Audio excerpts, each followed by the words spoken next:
আব্দুল লতিফ সাহেবের কি স্মৃতিচারণ করব, আসলে তার নখের যোগ্য না আমি, এবং অনেক ছবিতে তার সাথে কাজ করেছি।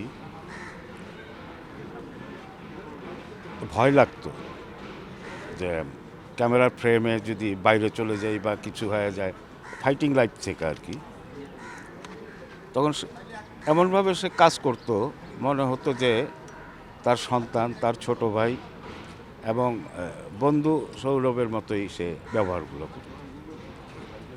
এসব তো বাচ্চু ভাই মানে একজন ক্যামেরাম্যান, একজন পরিচালক বা একজন প্রডিউসার না, তারা হলেন একজন ইন্ডাস্ট্রির শিক্ষক। এবং তারা যে শিক্ষা দিয়ে গেছেন বা আমরা দূর থেকে কিছুটা তার শিক্ষা অর্জন করেছি, এবং আমি মনে করি আমাদের ইন্ডাস্ট্রির সর্বোচ্চ সিনিয়রদের মধ্যে একজন অভিভাবক আমাদের চলে গেল। বাচ্চু ভাইতে আর সিনিয়র মনে হয় কেউ নাই। অনেক সিনিয়র আছে কিন্তু সর্বোচ্চ সিনিয়র বাচ্চু ভাই ছিলেন। মানে পুরো ইন্ডাস্ট্রিজটা বট গাছের মতো ছায়া দিয়ে রাখতেন। আজকে একটা বড় কিছু ঝামেলা হলে এখন কে যাবে? সব জায়গায় তো সবার চলে না বা যেতেও পারবে না, সবার কথা রাখতেও পারবে না। আজকে আপনি দেখেন আমাদের যে পরিস্থিতি ফিল্ম ইন্ডাস্ট্রিজের, বাচ্চু ভাইয়ের মতো লোক তো খুবই দরকার ছিল।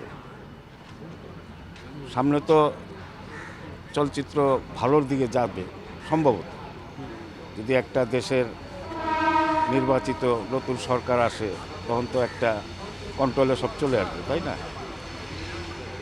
তখন বড় বড় সিনেমা হবে। আজকে যদি বাচ্চু ভাইয়ের মতো একজন গার্জেন চলে যায়, ওখানে গিয়ে কে কথা বলবে? তো যাই হোক,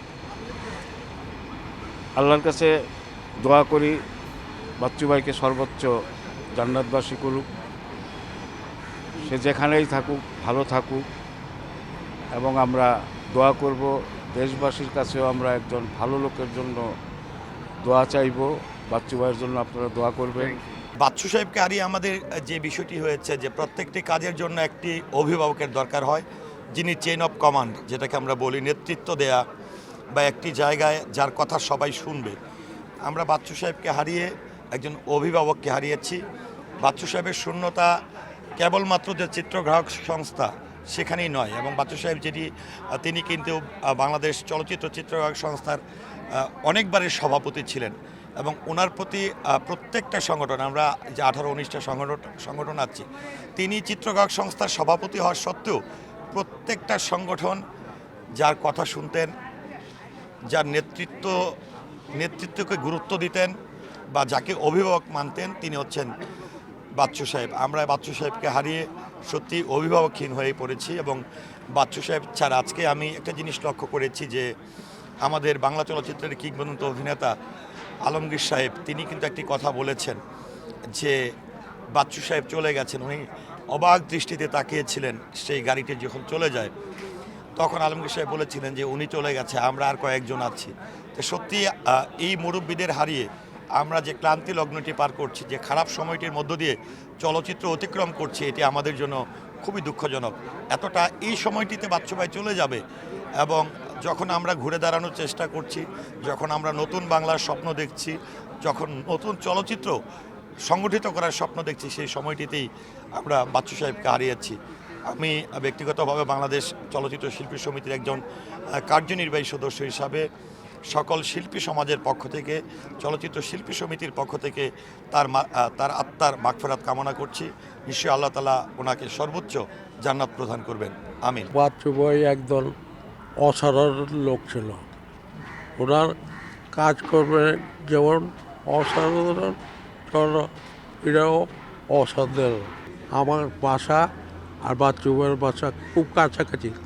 সকাল বলে একটা গেঞ্জি পরা বাড়িতে, আমি গেঞ্জি পরা চেষ্টার আরও গরম খবর রেল না, গরম খবর লাগবে না, আমার এটাই চলবো, রাইট দেখা হইতো।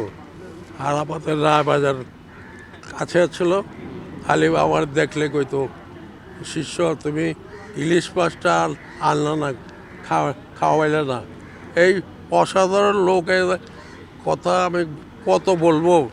একটা একটা সুন্দর মানুষকে আমরা হারাইলাম। আমরা আর বেশি বলবো না। আপনাদের কাছে অনুরোধ, আপনারা এই লোকটার জন্য সবাই দোয়া করবেন। আশা করি আপনারা সবাই ভালো আছেন, সুন্দর থাকেন, আমার এই কামনা।